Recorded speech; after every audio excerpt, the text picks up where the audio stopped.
When historians talk about the Weimar Republic, they're not saying this is happening again. They're saying we've seen these stress fractures before. Weimar Germany was a democracy born out of crisis. It had elections, courts, a constitution, free speech. On paper, it looked fine.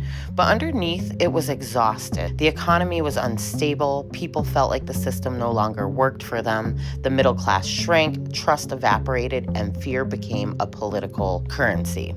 Does that sound familiar?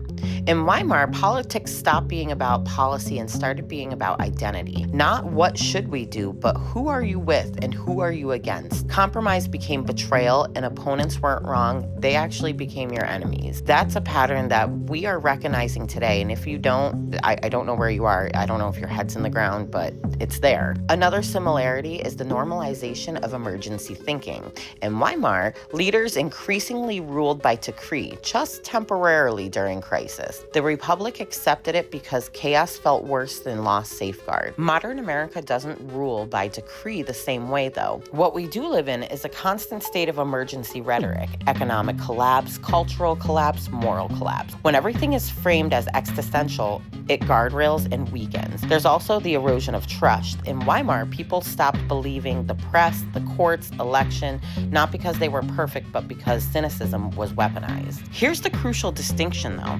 America is not Weimar Germany. Our institutions are older, stronger, decentralized, and contested. But the similarities are not about outcomes, they're about conditions.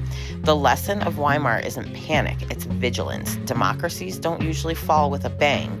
They erode when fear replaces norms, when outrage replaces governance, and when people stop believing the system is worth defending.